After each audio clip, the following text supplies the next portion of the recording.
Buenos días. Hoy vamos a hablar de la representación, las formas de representación de los recursos naturales. Nosotros en nuestra asignatura, como ustedes ya saben, hacemos una primera aproximación a lo que tiene que ver con el primer acercamiento hacia lo que compone la complejidad del agrosistema y los elementos que lo componen, para luego, a medida que avancen en la carrera, ir profundizando el entendimiento de cada una de las partes que componen nuestro agrosistema, agroecosistema. ¿Bien? Nosotros necesitamos, para interpretar y para conocer los recursos naturales con los que vamos a planificar el uso sustentable de nuestros sistemas productivos, el desarrollo sustentable de nuestros sistemas productivos, necesitamos conocer los recursos con los que contamos. Por eso empezamos en las primeras clases a hablar de geología, a hablar de geomorfología, ya vimos la parte de pedología, la parte de clima, con la componente meteorológica, la componente hidrológica, para poder ir interpretando con la lógica causa-efecto cuáles son las causas que me generan, o responsables, mejor dicho, del desarrollo de los diferentes recursos naturales que nosotros vamos a tener la obligación de, en primer lugar, preservar y hacer un uso sustentable de ellos, y poder planificar el aprovechamiento de esos recursos con una lógica, como ya dijimos, de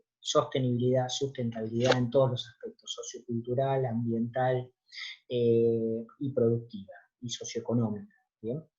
Entonces, nosotros necesitamos describir los recursos, y una forma que tenemos para interpretar los recursos que tenemos, describiendo los primeros, es el mapeo de esos recursos. Saben ustedes lo que es un mapa, es una reducción, explicado en lenguaje simple, una reducción de un determinado territorio considerando una escala. Es decir, nosotros, si representáramos con el tamaño real un determinado territorio, estaríamos hablando de escala 1 a 1, y no sería absolutamente para nada práctico hacer una interpretación usando un mapa con escala 1 a 1, porque para describir 1 metro de terreno tendría que hacer 1 metro de mapa. Entonces, usamos como herramienta la escala, que es una reducción. La escala me permite interpretar los recursos naturales en función de una descripción acotada en un papel. Llevamos las 3 dimensiones a 2 dimensiones. Estamos representando el territorio en una forma reducida. ¿Qué es la escala? Por definición es un cociente, es una división. 1 centímetro de mapa es equivalente a tantos centímetros de territorio. Como todo cociente, es sin unidades, dado que se simplifican. 1 metro, 1 centímetro de mapa es equivalente a 200 centímetros de territorio. Eso implica que la unidad se simplifica, porque si estamos hablando de una división, eso es un hecho matemático. La escala es fundamental para interpretar los recursos naturales que vamos a describir. Y nuestra escala es fundamental planificarla y ordenarla en función de nuestro objeto de trabajo. No es lo mismo que querramos describir cómo es la distribución de las grandes unidades estructurales en la Argentina, en donde con un mapa de una escala de 1 en 1,5 millones, 1 en 2 millones o 2,5 millones podemos ver todas las unidades estructurales. No vamos a tener un gran detalle de cada una de esas unidades estructurales, pero sí puedo verlas todas. Eso tiene que ver con este nivel de detalle. Y finalmente, una relación costo-beneficio. Si yo quiero hacer un mapeo con un detalle muy exhaustivo de un territorio, necesito invertir más recursos económicos, de tiempo, recursos humanos, para poder describir con mayor detalle ese territorio. Vamos a utilizar una herramienta que es de muy fácil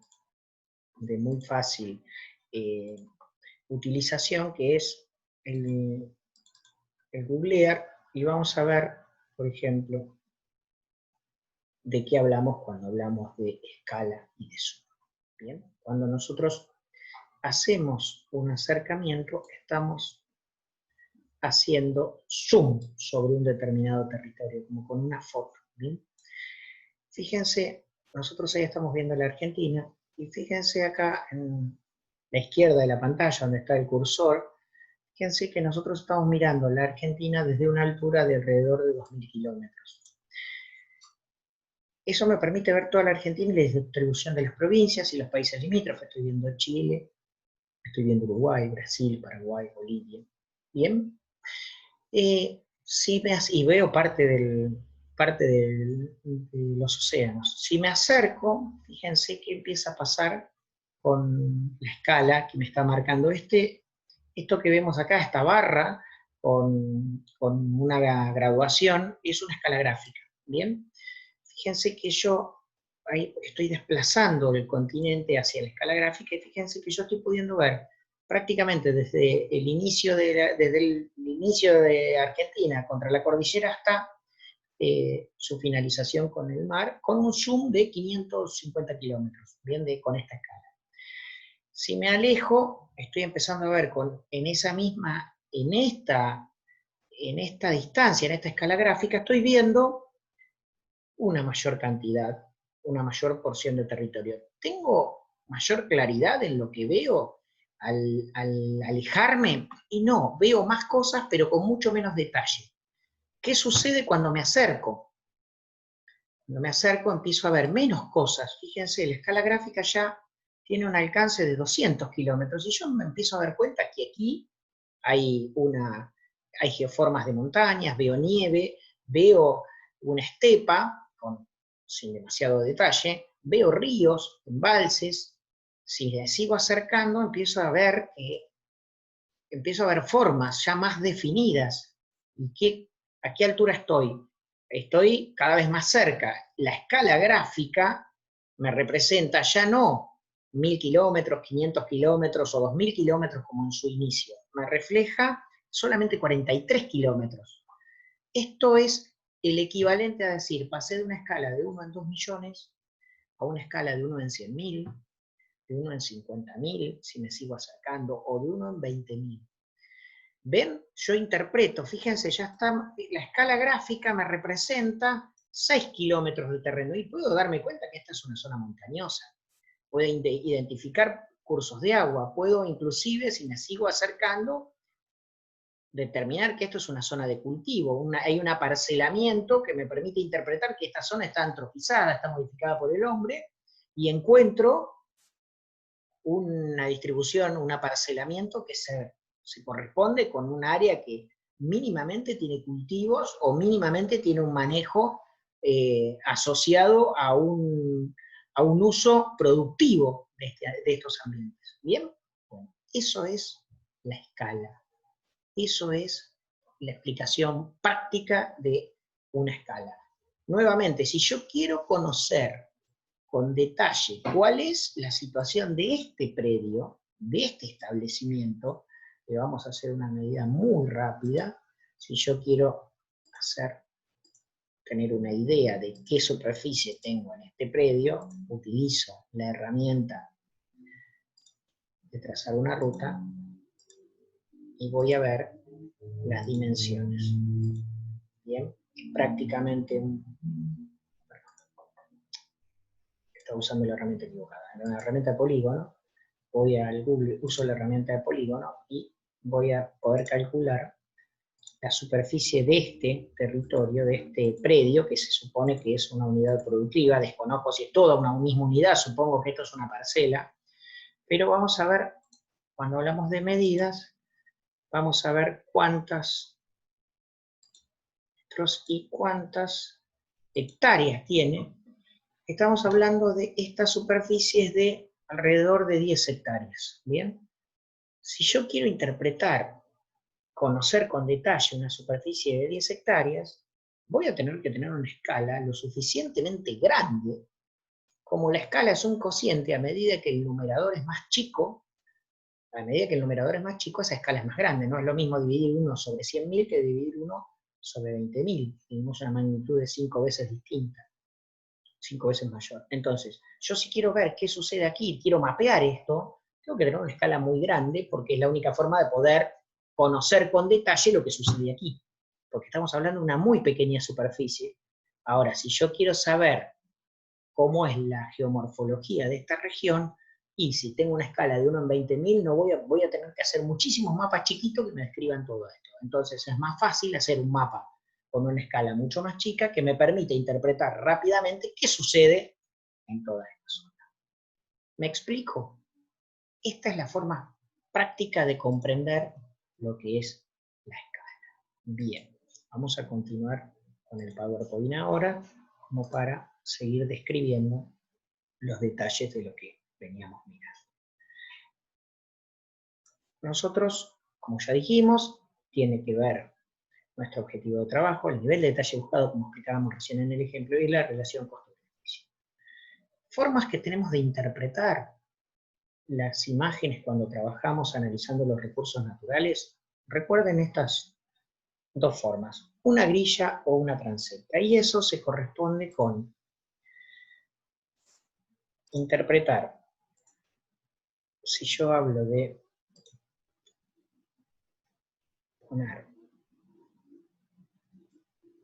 una cuadrícula, esto es una grilla. Acá tenemos una cuadrícula representada por los paralelos y los meridianos.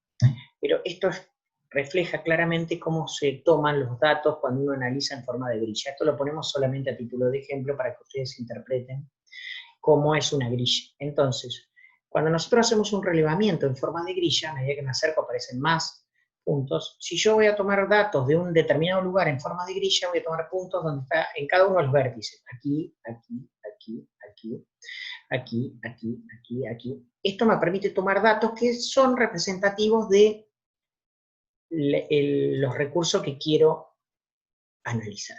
Y la otra manera es una transecta. ¿Qué es una transecta? Es una recta, una línea recta que me va a unir dos puntos y me permite interpretar cómo se va modificando lo que estoy analizando, vegetación, suelo, geomorfología, geoforma, diferencia de altura, pendiente, en un determinado territorio. Por ejemplo, si yo quiero hacer una transecta en estos dos puntos, aquí estamos viendo, esto ya saben, lo estuvimos viendo en las clases anteriores, esto es la subregión arenosa de la región pampeana.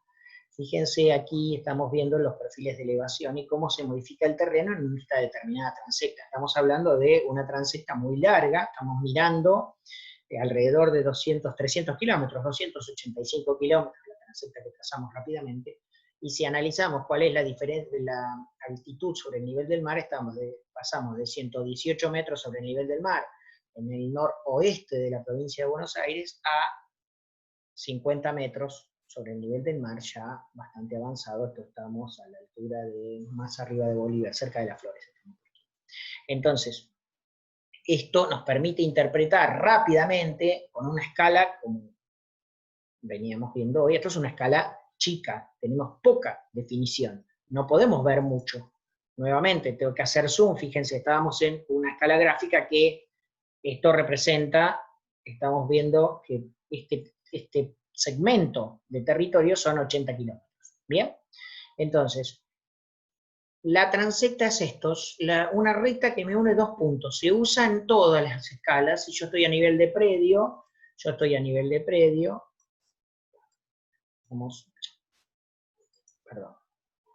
vamos a irnos a un predio conocido. Hacemos un predio conocido, para dar un ejemplo. Esto es Luján. Vean. Este predio seguramente lo deben identificar. Es el campo de la universidad. Bien. Este es el campo experimental de la universidad. Bien. El CIDEPA, el Centro de Investigación, Docencia y Extensión en Producción Agropecuaria, que administra todo este establecimiento productivo. Aquí está el tambo. Si yo quiero hacer una transecta para ver un determinado lote de la universidad, voy a hacer lo mismo, voy a hacer una recta que atraviese un determinado lote para poder analizarlo con detenimiento. ¿Pero con qué? Con otra escala. Nuevamente, acá tenemos una escala mucho más grande que me permita tener un nivel de detalle lo suficientemente adecuado para analizar qué sucede en un lote que tiene 15 hectáreas, 20 hectáreas, 5 hectáreas, 8 hectáreas. ¿Me explico? Entonces, nuevamente la escala me sirve para definir el plan de trabajo en función de mi objetivo. Transecta es esto, cuadrícula o grilla es esto. Si yo quiero hacer un análisis en grilla, voy a hacer un trazado, voy a dibujar una grilla imaginaria sobre el terreno y voy a levantar información en cada uno de los puntos de esa grilla. Esta grilla, que es a modo de ejemplo, es muy grande y no se condice con el interés que tendríamos de analizar un territorio como este tan pequeño, porque fíjense que los puntos quedan solamente un punto queda dentro del terreno que quiero analizar. No es este el objetivo, es simplemente a título de ejemplo. Bien. Bueno, continuamos. Para tener dimensión de los tamaños de escala en función de valores absolutos, si nosotros analizamos nuestros recursos naturales con una escala exploratoria, vamos a hablar de escalas de 1 millón o menores. Si lo relacionamos con los suelos, que ustedes lo vieron anteriormente, vamos a hablar de subórdenes y grandes grupos. Es lo que podemos caracterizar con esta escala. Y la fisiografía, ¿cómo es la fisiografía de un determinado territorio? Cuando hablamos de macro detalle, hablamos de una escala 1 en 100.000 a 1 en 25.000. Y aquí hablamos de consociaciones y de asociaciones de series de suelos. Bien, como para ejemplificarlo con suelos con la clase anterior. Y hablamos de un uso extensivo en términos productivos. Y cuando hablamos de escala de ultra detalle son menores, es decir, escalas mayores de 1 en 10.000, ¿bien? En donde ya tenemos un nivel de detalle suficientemente adecuado que nos permite interpretar complejos de suelo, series de suelo y el uso intensivo a nivel catastral. Ya podemos definir a quién corresponde tal o cual establecimiento, tal o cual parcela, y de aquí hasta escala 1 en 2000, 1 en 500, dependiendo qué esté mapeando y cuál sea el objetivo que me fije para poder llevar adelante el relevamiento. ¿Bien?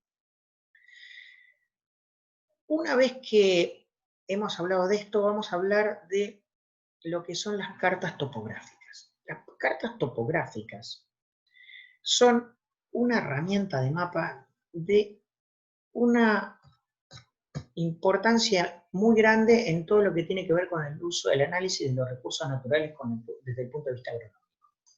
Porque la carta topográfica es una representación en 2 dimensiones de las 3 dimensiones que nos encontramos en la naturaleza. Nosotros tenemos latitud y longitud, que nos permiten interpretar largo y ancho, básicamente, en un determinado territorio, y la carta topográfica me permite interpretar la diferencia de altura.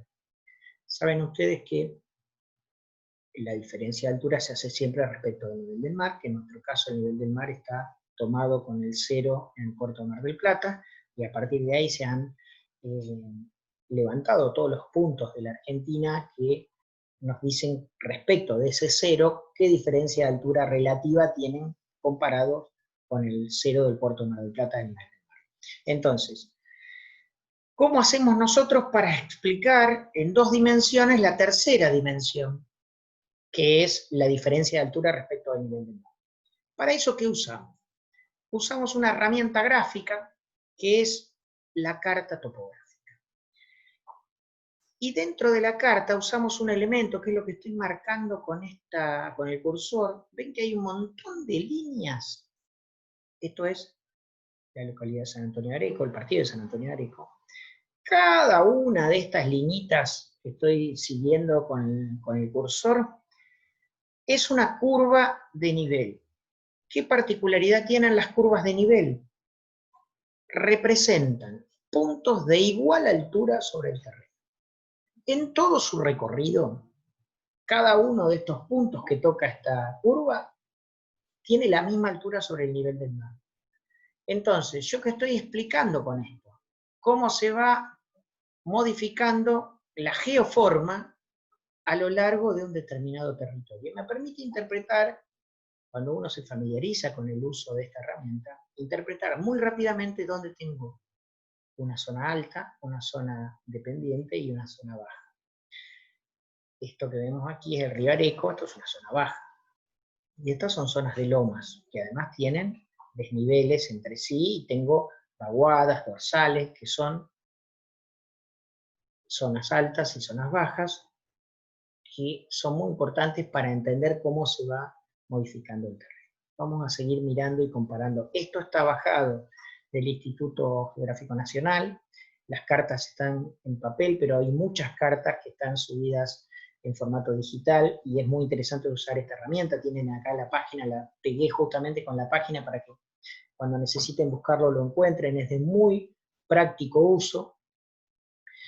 Fíjense, nosotros aquí tenemos, vamos a hacer una transecta entre estos dos puntos. Bien, acá hicimos un zoom, nos acercamos para saber cuál es la altura. Fíjense, 33,5 es punto de altura de esta línea. Este punto es 27,8, son puntos de altura dentro de la carta topográfica. Tenemos que saber que dentro de una carta topográfica, a lo largo de toda la carta, es fija la escala y la equidistancia. Que la equidistancia representa la diferencia de altura entre dos curvas de nivel.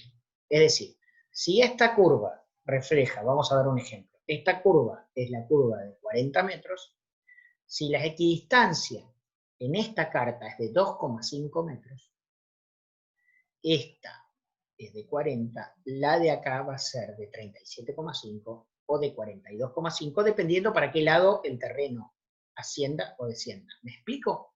Entonces, la equidistancia me indica solamente cuál es la diferencia de altura entre las cotas, entre las curvas de nivel. ¿Bien? Entonces, y es fija en toda la carta.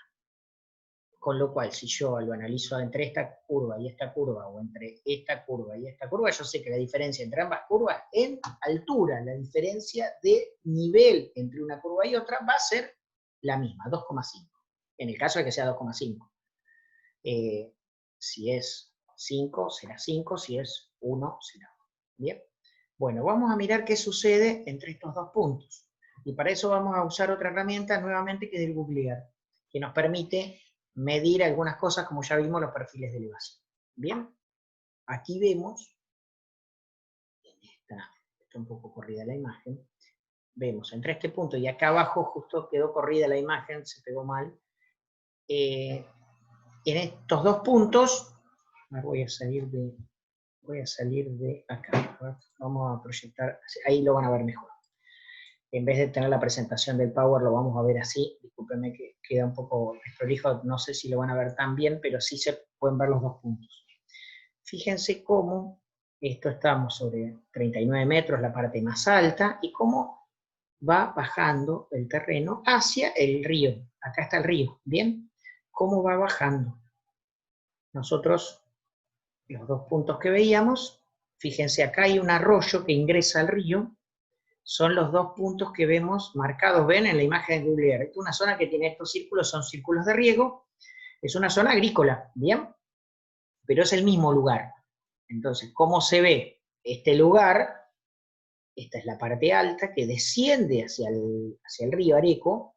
Esto está representado en la carta topográfica. Ahora miremos el perfil que vemos en el Google Earth.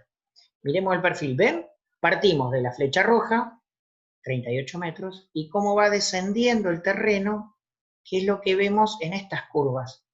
¿Ven? Estas curvas van marcando que el terreno tiene una forma, una loma, que va descendiendo, porque esta curva tiene 39 o 40 metros, no veo acá en la carta, y va descendiendo hasta los 28,2 metros que aparecen en esta curva, y por acá abajo se ven puntos más de menor altura. No se ve bien por la definición de la imagen, que tiene una distancia tiene bastante zoom.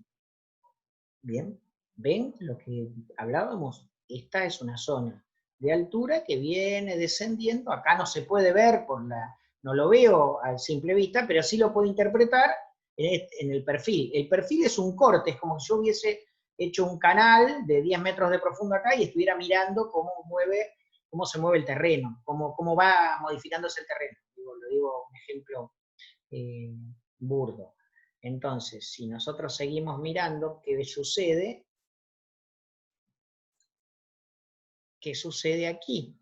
Cuando yo estoy acercándome hacia el bajo, ven, partimos de 38 metros aquí, bien, ahí, ahora acá en la mitad ya estamos en 32 metros, desciende, bajó 6 metros. ¿En qué distancia bajó 6 metros? En 500, casi 600 metros, bajó 6 metros de altura, ¿bien? Si sigo, acá me encuentro con una parte de 29 metros, acá hay un bajo, ¿bien? Que después vuelve a subir lentamente, pero todo esto baja, porque este punto, donde está el cursor ahora, es más bajo que esto que está acá arriba. Pero, no obstante, tiene como un leve ascenso y llega hasta el bajo, ¿bien? ¿Qué es esto que estamos viendo acá? ¿Ven? 27,8, dice la cota, el punto de altura, ¿ven? Esa curva, el punto que nosotros estamos viendo acá, es aproximadamente este punto. ¿Se entiende cómo se va mostrando el gráfico? ¿Se ve cómo es el descenso? ¿Qué representan las curvas? ¿Se puede observar claramente qué representan las curvas? Cuesta. Este es un ejercicio que hay que hacerlo mirando las cartas. Cuesta hasta que uno se acostumbra a la vista a interpretar la geoforma en función de la representación de las curvas de nivel. Es un ejercicio, hay que practicar. Es terriblemente interesante la información que puedo obtener de una carta topográfica cuando me familiarizo con la forma de interpretar. Y esto no es otra cosa que practicar interpretando. Pero bueno, este punto que está marcado acá es este, de los 29 metros. ¿Bien? Y finalmente estamos hablando de 25 metros, según lo que marca el Google Earth, que tienen una incerteza importante en esto de la altura, pero simplemente es a título de ejemplo y para comparar con los 24,6 que veo acá, que es el valor de esta curva, estaríamos en 24,6, y según lo que yo veo en el Google Earth, hablamos de 25 metros. Más o menos lo mismo. Se puede interpretar que... ¿Puedo explicarme qué es lo que grafica esto? Insisto, es interesantísimo poder comprender e interpretar la información que me brindan las curvas. Bien, vamos a seguir mostrando. Ahora vamos a pasarnos a su región deprimida, Castelli. Vamos a mirar que acá vemos agua por todos lados, zonas lagunas. Esto es una zona muy baja. ¿Para qué mostramos esto? Las curvas de nivel, dijimos que tenían una equidistancia definida en toda la carta, y eso tiene que ver y se asocia con la geoforma, con la geomorfología del terreno. En terrenos que tienen geomorfologías más abruptas, si yo me voy a la sierra, la equidistancia es mayor. ¿Por qué? Porque en poca distancia tengo mucha diferencia de altura, tengo mucha pendiente, entonces necesito muchas curvas con mucha diferencia entre una y otra para poder reflejar claramente cuál es la geoforma, si no se apilaría, no tendría lugar para dibujar la cantidad de curvas de nivel para reflejar el cambio de terreno, el cambio de altura respecto al nivel del mar, en una carta topográfica. En la zona deprimida, que la modificación, que ya lo vimos en una de las clases hablando de geomorfología, la diferencia de altura en una zona deprimida, como la subregión deprimida de la región pampeana, zona ganadera por excelencia, la modificación de la altura es muy baja, entonces la cantidad de curvas de nivel es escasa y además la equidistancia puede ser menor, porque no hay una gran modificación de altura. Bien, vamos a mirar acá, vemos que acá es toda una zona baja, se ve el agua, se ven las lagunas. Bien, ahí hicimos un poquito más de zoom. Vamos a hacer una transecta entre estos dos puntos. Bien, estamos hablando de casi 7 kilómetros entre estos dos puntos, y ahora vamos a ver qué sucede cuando lo miro en el Google Earth. Bien, acá estamos haciendo una transecta, vamos otra vez al ejemplo de cómo interpretar los recursos, estamos haciendo una transecta, ya no de 7 kilómetros, sino de 24 kilómetros. Y fíjense, tenemos en este punto donde está la flecha roja, alrededor de 7 metros sobre el nivel del mar, y en la otra punta, a 24 kilómetros, casi 24 kilómetros, 22 y pico, tenemos también 7 metros. ¿Y qué nos encontramos? Fíjense, sigan el cursor, hay algunas diferencias de altura, unos picos aquí que son más altos, pero en general esto es una zona plana, una zona muy plana. ¿Bien? Entonces, sin conocer demasiado, si yo miro esta carta, viendo la poca cantidad de curvas, miren, una curva, otra curva, esta curva que está acá y esta curva que está acá, estos dos puntos azules tienen la misma altura, que es lo que refleja un poco lo que veíamos en el perfil de Google Earth. Entonces, esto viendo así a simple vista me doy cuenta por la cantidad de agua y por la poca cantidad de curvas que tienen el mismo valor, me doy cuenta que es una zona plana. ¿Bien? Perfecto. Vamos a continuar. Esto que vemos aquí es una representación de los complejos de suelos. ¿Bien? Y acá también estamos Giles, Mercedes, Exaltación de la Cruz, Areco, Capitán Sarmiento. La zona que habíamos visto antes, acá aparece Luján. La zona, fíjense que esta escala es una escala relativamente chica. ¿Por qué? Porque me da idea de varios distritos. Estamos hablando de una escala en uno en 250.000, uno en 100.000. Acá hicimos un poco más de zoom, y acá vamos viendo mayor nivel de detalle, ¿ven? Acá vemos no tanto nivel de detalle, varios partidos, y acá ya empiezan a... No importa de qué hablamos, pero fíjense, acá tengo 1, 2, 3, este 16 es igual a este 16, este es igual a este 16, y este es 4 y este es 4. Acá tenemos, solamente puedo diferenciar dos cosas. Acá ya fíjense la cantidad de cosas que diferencio y en mucho menor territorio. ¿Me explico? Acá usamos una escala más grande. ¿Bien? Para resumir, concepto. La carta topográfica no es otra cosa que una representación geográfica. Planimetría, en escala horizontal hablamos de planimetría, y vertical, que es esto que hablábamos de la altimetría. ¿Bien? Para eso usa como herramienta las curvas de nivel, que son, como les decía, curvas que unen puntos de igual altura respecto del nivel del mar. En toda la carta son iguales. ¿Bien? ¿Para qué nos sirve esto? Para ver lo que son las dorsales, que son los puntos de máxima altura que dividen aguas, o las vaguadas, que son los puntos de menor altura que colectan el agua. Por ahí se empiezan a producir los desagües. Por eso es importante saber dónde se divide el agua para poder comprender la magnitud de la cuenca que voy a estar trabajando, sobre qué cuenca voy a estar trabajando, porque es fundamental conocer el desarrollo de la cuenca donde está inserto el establecimiento o los establecimientos o la región que esté trabajando, dependiendo nuevamente del volumen, de la escala en función de lo que haga. Bien, vamos a ver un ejemplo. Esto es una divisoria de aguas. ¿Qué es esto? Es una línea que me permite ver de que si en un determinado lugar se produce una precipitación en esta zona, a lo largo de toda esta línea, va a haber una parte de la precipitación que va a escurrir para este lado y una parte que va a escurrir para este lado.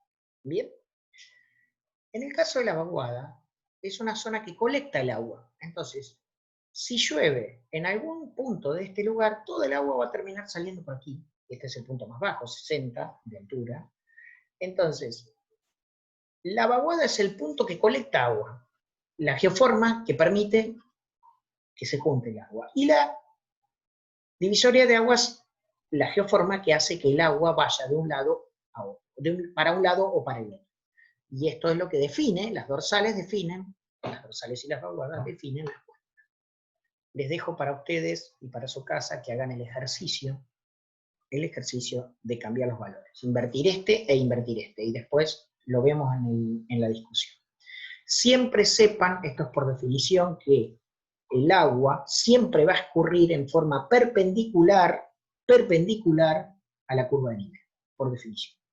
Si hay una precipitación, o si hay un escurrimiento, va a ser siempre perpendicular a la curva de nivel. Por lo tanto, la dorsal, que refleja, esto vendría a ser una loma, refleja que el agua, si cae acá, puede caer hacia esta vaguada, o hacia una vaguada nueva, que es una vaguada diferente que no aparece en la imagen. Lo mismo con la vaguada, el agua que cae aquí va a venir para acá, y el agua que caiga aquí ya de este lado va a colectar acá, va a colectar acá, va a colectar acá, hasta que esto se transforme en una nueva dorsal y divida el agua para otra vaguada. Bien, nuevamente hagan el ejercicio de modificar las alturas. ¿Y para qué? Para que con ese ejercicio se van a dar cuenta que no hay que mirar la forma, sino que interpretar los valores que tienen, porque esto no es otra cosa que una representación de la realidad. ¿Bien?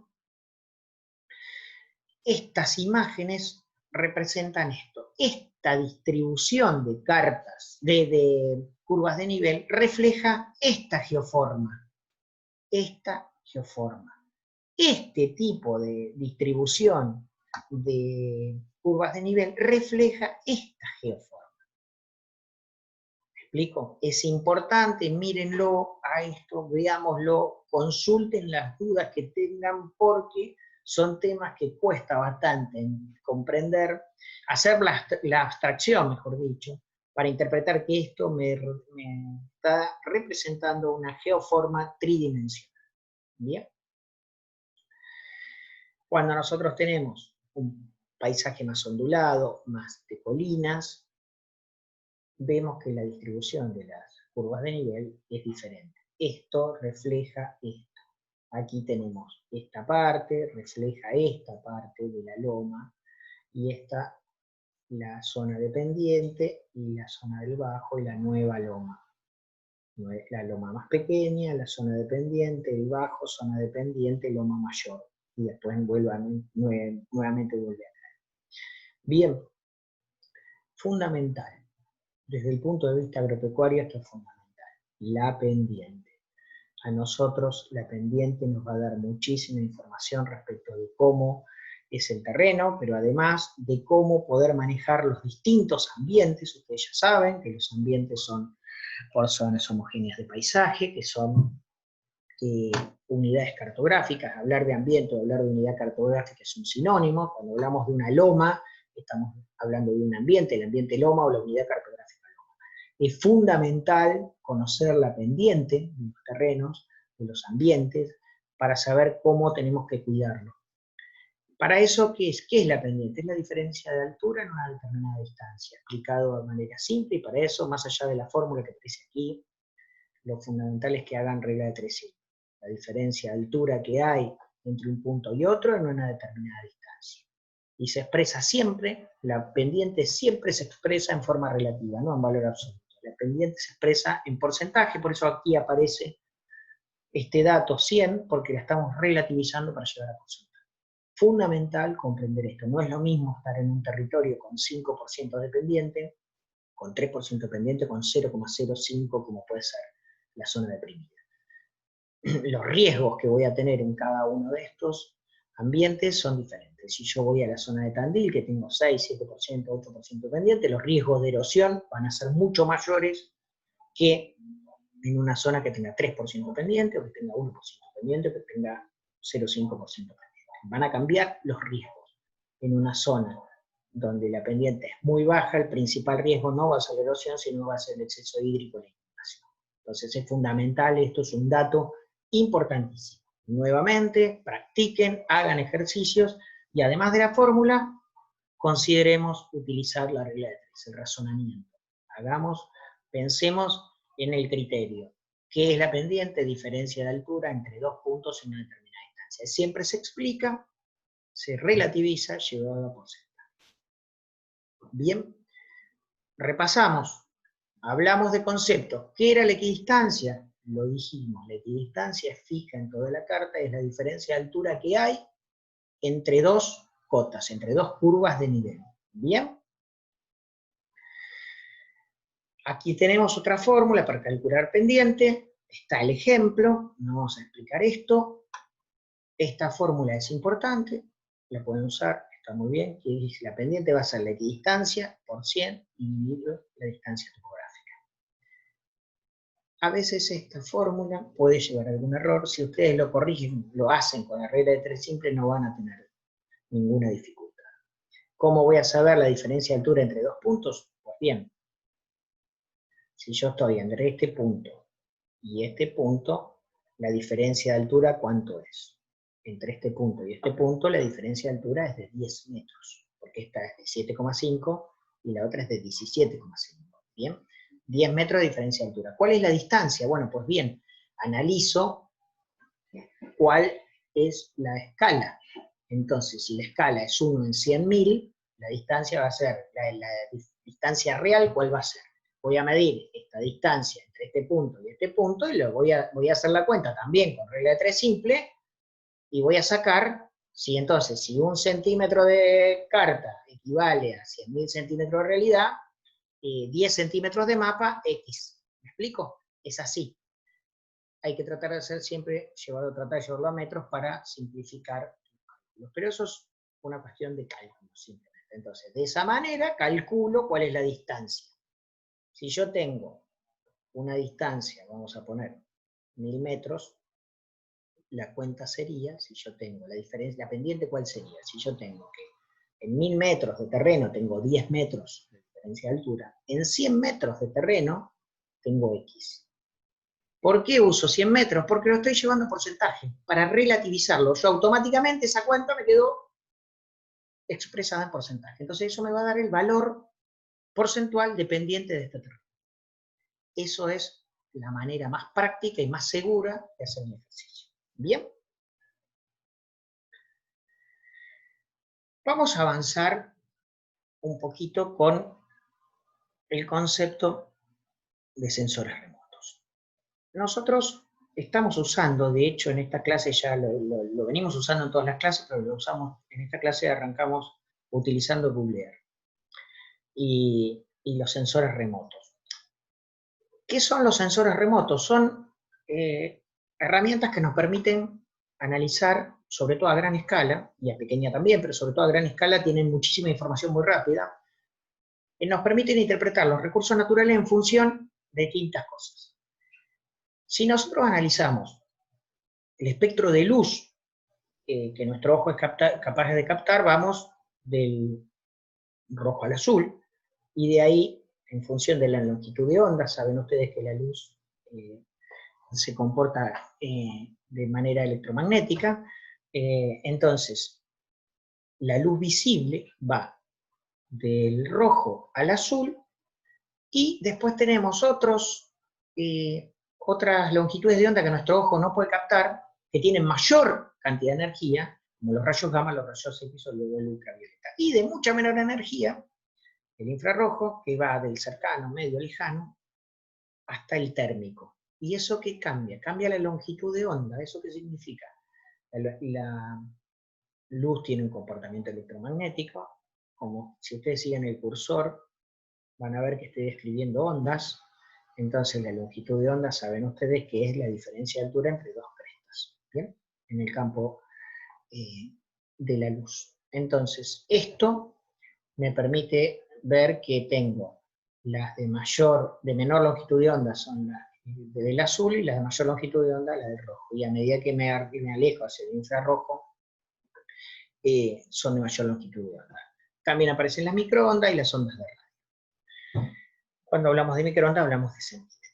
¿Por qué hablamos de esto? Porque en realidad tenemos muchísimos sensores remotos que son plataformas que están puestas sobre satélites, o sobre aviones, o sobre drones, que cada vez hay mayor desarrollo en este sentido, que nos permiten colectar información producto de lo que reflejan o emiten las distintas coberturas. Entonces, en función de esto podemos trabajar sobre el visible, sacar una foto en el visible, lo que vemos en el Google Earth es el visible. Vemos fotos en el visible. O trabajar interpretando información de las distintas coberturas, ya sea suelo, vegetación, agua, roca, en función de cómo emiten radiación en distintas longitudes de onda, de otras frecuencias, generalmente hablando en el infrarrojo o en las microondas con radar. Nosotros tenemos dos tipos muy diferentes de sensores. Los sensores pasivos, que son las plataformas que captan la energía reflejada o emitida por un determinado cuerpo, por una determinada cobertura, y los sensores activos, que son plataformas que están puestas nuevamente sobre drones, sobre aviones o sobre satélites, fundamentalmente satélites, que me permiten generar radiación y captarla. Es decir, emitir radiación y tomar el reflejo de esa radiación para interpretar la cobertura que estoy analizando. En esto nosotros tenemos el proyecto SAOCOM, que es muy interesante, desarrollado por la CONAE en conjunto con Italia, que nos permite tener mucho desarrollo con radar.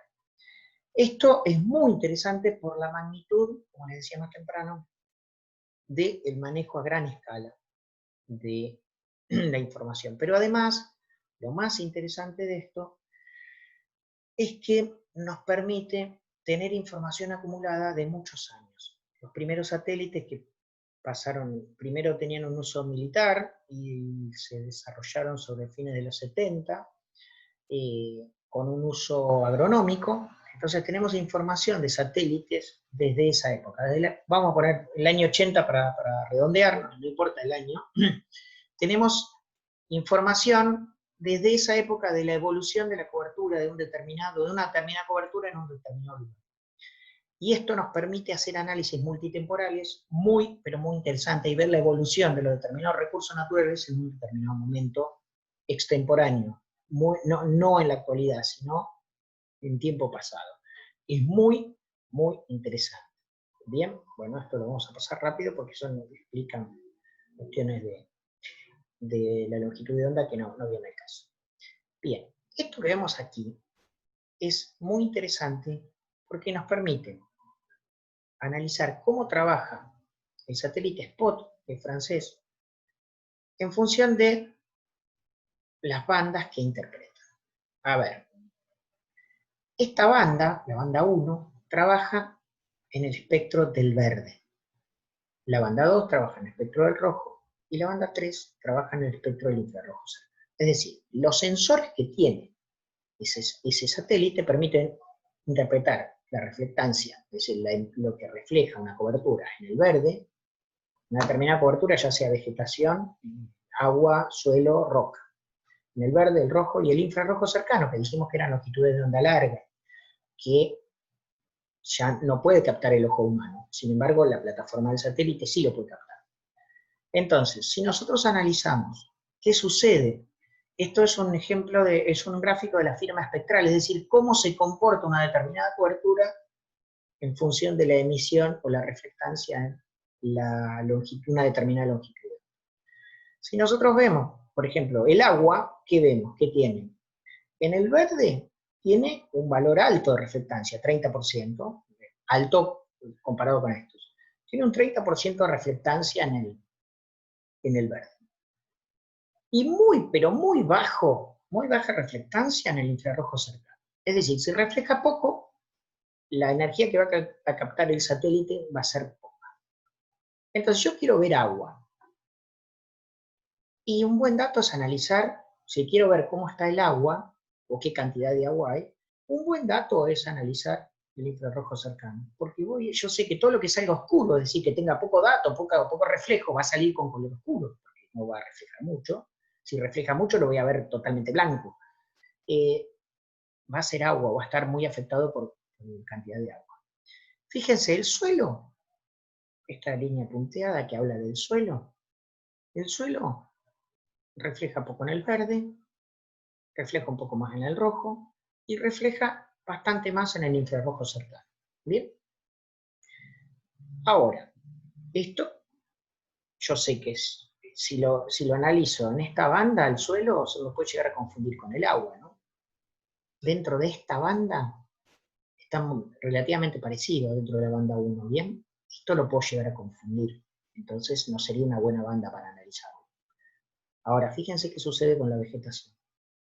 Refleja una parte en el verde, casi no refleja mucho en el intermedio entre verde y rojo, pero sí, a medida que me voy hacia el infrarrojo cercano, es decir, del rojo al infrarrojo cercano, el pico lo tengo en el infrarrojo cercano. O sea, si yo veo dentro de una imagen que tengo un dato de alto valor en el infrarrojo cercano, estoy seguro que estoy viendo vegetación.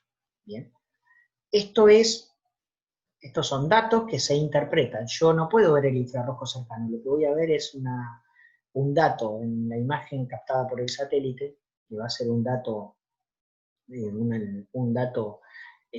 almacenaje, un dato almacenado, perdón, son almacenado en un código binario, ¿está claro? Es una imagen que va a tener mayor información. En este caso, voy a encontrarme que la vegetación va a tener un alto valor, cercano al 80% de reflectancia.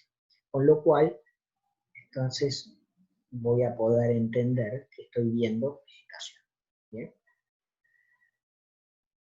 Esto que vemos aquí es una vieja imagen de una fotografía aérea pancromática, en blanco y negro. Una imagen de fotografía aérea. Esto se usaba en el año 50 o 60. Fíjense qué diferencia tenemos con esto comparado con el Google Earth que vemos hoy en el visible. ¿Bien? No obstante, también me permitía interpretar muchísimas cosas y sigue teniendo validez y utilidad. Simplemente, hoy tenemos elementos que son mucho más prácticos, más accesibles y más rápidos. ¿Bien?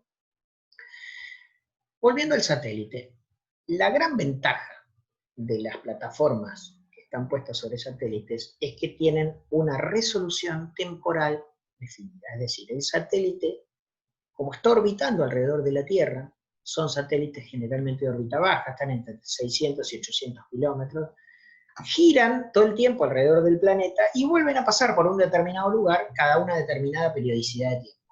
Pueden ser 15 días, 20 días, 30 días. Entonces me permite hacer un seguimiento multitemporal de la evolución del recurso en función de esa revisita.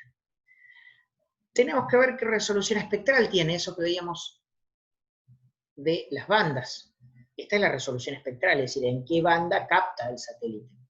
No es lo mismo un radar que emite y capta en una banda determinada. Esto es la resolución espectral del satélite, la banda que tiene. Y finalmente, la resolución espacial. ¿Cuál es el píxel? Vieron que nosotros hoy hablamos de una forma de interpretar los recursos que era la cuadrícula, el análisis en cuadrícula. Bueno, el píxel es el mínimo punto que el satélite toma como un dato, que se almacena como un dato. Entonces, puede ser un píxel de 180 por 180, de 100 por 100 en metros, de 50 por 50, de 20 por 20, o como el Google Earth, que tiene una resolución espacial muy chica, muy grande, perdón. Estamos hablando de resolución del orden del metro. Por eso yo puedo ver una casa con el Google Earth. Entonces, esa es la resolución espacial. ¿Con qué tiene que ver eso? Me da información que el satélite toma, el almacenamiento es el dato, lo toma como un punto. O sea, lo que yo encuentro, si tenemos una resolución de 10 metros por 10 metros, la información que capta el sensor la va a promediar y me va a dar un valor promedio en función de toda la información que captó de ese punto. Pero lo va a tomar como un punto, ¿bien? No lo va a tomar como 3 puntos, lo va a tomar como un punto promedio y ese es el dato que va a dar. En función, nuevamente, de lo que hablamos al principio, de el objetivo del estudio es la resolución espacial que voy a necesitar. Si yo quiero hacer un análisis de grandes áreas con una resolución de 100 por 100 o de 30 por 30 o de 40 por 40 metros, me va a servir. Si yo quiero interpretar cuál es la superficie de los lagos, de los glaciares de la Antártida, bueno, voy a tener una resolución un poquito mayor. Si yo quiero ver cómo es la evolución de un frente de tormenta que entra del avance de un frente frío, como es la utilización de los satélites meteorológicos, no voy a necesitar una resolución de 1 metro, porque no necesito ver el tamaño de la nube con ese nivel de detalle, porque no es necesario. Si por ahí con una resolución de kilómetros alcanza y sobra para ver el avance de un frente de tormenta. Bien, con lo cual eso sirve para entender cuál es la resolución que voy a necesitar y en función de esa qué imagen voy a tener que procesar para poder interpretar el recurso que quiero interpretar, es decir, nuevamente el objeto de estudio. Bien, esto que vemos acá es una imagen satelital que tiene lo que se llama falso color compuesto estándar. Nosotros dijimos que las imágenes consideraban partes del espectro electromagnético que están por fuera del visible. Entonces, eso hace que yo tenga que ponerle un color distinto. No es el color real, porque el infrarrojo cercano yo no lo voy a tomar como una imagen que puedo ver el infrarrojo cercano porque no lo puedo ver, lo tomo como un dato que me va a dar información respecto a la reflectancia. ¿Me explico? Entonces, el dato de una alta reflectancia en el infrarrojo va a ser un dato de un valor alto.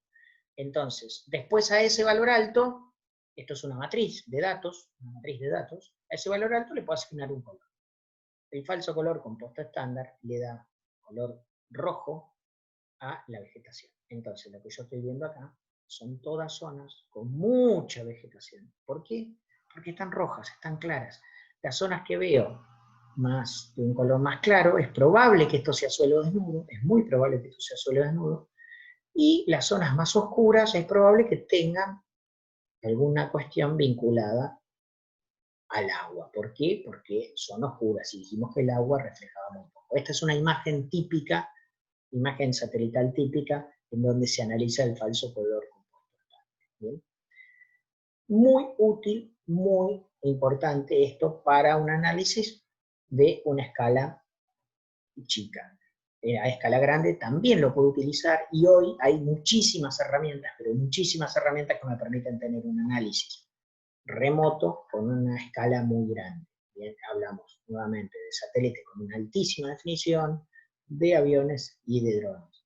Pero a esto es interesante agregarle todas las herramientas que aparecen de la mano de lo que llamamos agricultura de precisión, que tiene que ver con la sistematización en tiempo real de la información que colecto en el territorio. Por ejemplo, el monitor de rendimiento de una cosechadora me va construyendo un mapa de rendimiento de un determinado lote con información en tiempo real de cuánto está rindiendo en un determinado punto. Y eso es fundamental para cruzarlo con un mapa de ambientes para después definir un mapa de fertilización, por ejemplo. Y todo eso lo hago utilizando imágenes, pero también utilizando información que colecto yo a través de las distintas herramientas cada vez más de mayor accesibilidad que tengo en la determinada maquinaria.